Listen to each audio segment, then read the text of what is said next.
The Bills are predicted to have a really great season this year. Derek, what do you got for us? Good afternoon. Derek Smith here to bring you sports from around the Twin Tiers area. Let's go back to the Buffalo Bills. I want to dive into that starting off here. I saw something interesting the other day I thought you would like to know. I predict that the Bills are going to do just fine this season. Now, before you jump off your couch and start yelling at your television how crazy I am, let me tell you why. Take a look at the Bills' schedules. Most of the teams that they're playing are dealing with offensive or quarterback issues. Okay, they start off with the Jets, and we all know Mark Sanchez as the quarterback for the Jets is a hit or miss. And yes, they have a new offensive scheme, trying out things with Tim Tebow. Things might get confusing.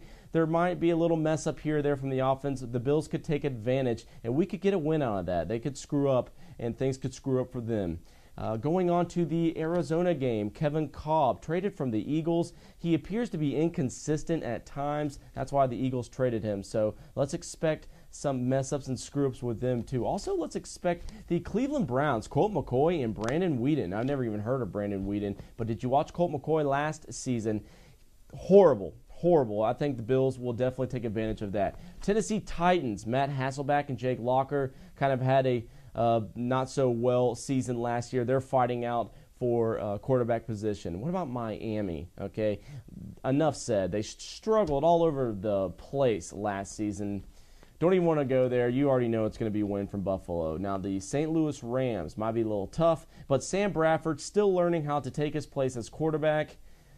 Let's expect some mess-ups. Colts, new quarterback, Andrew Luck. You think he's going to get it right away? I don't think so. I think we're going to have some advantages there. Now, Jacksonville Jaguars, they're also a struggling team, had a struggling season last year, so expect some advantages to be taken from the Bills. Needless to say, I do think the Bills will do fine this season if you count in the advantages from their schedule. A lot to be optimistic going into this season.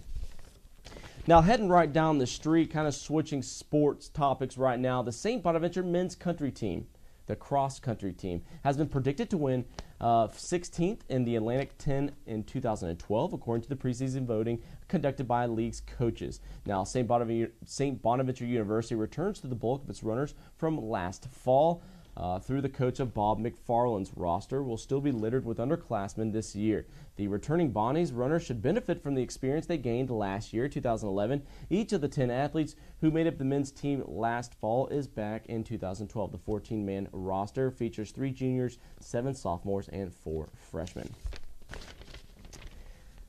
Well, over there in Syracuse, the Syracuse Orange, or as everyone else calls them, the Q's football team, offensive line's fate rests in the hands of a surgeon who will determine if all Big East left offensive tackle Justin Pugh will play in the season opener against Northwestern. Pugh injured his shoulder in spring practice, and the doctors will be able to examine his shoulders and suggest either resting it a little more or moving him to the lineup and saying play ball. His teammates are missing him, but they have no choice but to move on.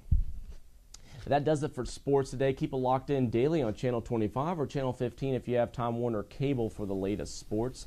Check us out here out of the WVTT Sports Corner. I'm Derek Smith. Back to you guys at the news.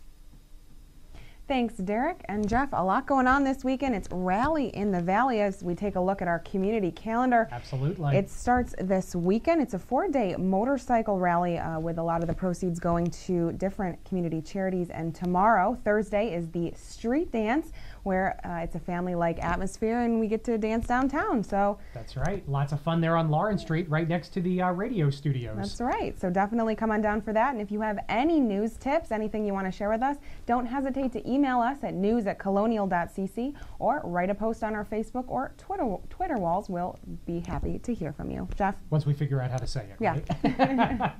Right? If you have a stash of magazines or books in your bathroom, you may want to know that there's a new source of reading material starting to show up in some public restrooms. Jeannie Moose has our story. Talk about a weird product rollout. Advertising on toilet paper. You use it and you look at it. Yeah, but not in that order. You're supposed to look at it first. Imagine you're stuck in a stall in a restroom at a bar with nothing better to do than contemplate underground printing or pita pit. Toilet paper ads are the brainchild of these two brothers, Jordan and Brian Silverman. Jordan dreamed up the idea while at the University of Michigan. I found myself sitting in the bathroom in the library, bored, reading my phone and the graffiti on the walls. And there, Star Toilet Paper was born. We have what we like to call a two-ply business model. The first ply is they supply it free to bars, bowling alleys, any public place. The second ply is they get advertisers to pay for the privilege of being on a roll. Your ad here. Now, advertisers pay ½ cent per ad, or per impression, as the Star Toilet Paper brothers like to say. It sure is a different impression from a regular ad. An average advertisement is seen for between 2 and 5 seconds, but one of our advertisements is seen for between 1 and 10 minutes, depending on what you had for dinner the night before. Brian is a finalist in Entrepreneur Magazine's College Entrepreneur of the Year, thanks to their toilet paper caper. Yeah, it's funky. It's good fun. Good on you. Brilliant idea. Most times you're at the bar using the bathroom, you're drunk. I would read the ad. Definitely. Would you remember the ads? No. Lest you worry about becoming ink-stained. The ink is a soybean-based ink, and because it's soybean-based, it doesn't run on your body. Advertisers like Smoothie King say it's too soon to know how effective toilet paper ads are. I'm going to think twice about using it. It's too nice to use. It's almost like art. Art for your butt. They have big plans to supply their toilet paper ads to malls and stadiums. The Star Toilet Paper brothers are going to clean up. They have plans for scanning coupons, and of course they have a motto.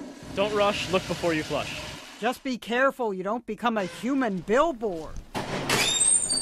Jeannie Mo, CNN, New York. That package really gives you something to sit on, I Yeah. guess. I don't know. And I think any business should be proud to have their logo displayed on a roll of toilet paper, Alexa. But do you think people really read those ads, Jeff? I don't know. I'm not seeing it myself. I don't think television and radio advertising has anything to worry about quite yet. I think you're right. A bad idea maybe to flush down the toilet. Yeah. The WVTT Severe Weather Action Team overnight, clear skies, low temperature of 53 degrees. Earlier today, absolutely gorgeous. Take a look at that view from the top of Rock City Park. We videoed it while we were driving around earlier today. Gorgeous conditions, high temperatures in the low 80s, bright blue skies out there, and we're going to be seeing more of the same through the weekend. During the daytime tomorrow, sunny skies, high temperature 81 degrees, 0% chance of rain. A carbon copy duplicate on Friday. Once again, sunny skies, no chance of rain for the races out at the Bradford Speedway. High temperature Friday, 84 degrees. Then Saturday and Sunday, mostly sunny skies. Highs both days, 83. And with all that bad weather that we had last week, I think it's definitely making up this week, Jeff. I think you're exactly right. A perfect 10 for this week, including the weekend. So make sure you get out there and enjoy it. For everybody here at News Channel 25, I'm Jeff Andrelonis. And I'm Alexa Olson. Thanks for watching, and have a great night.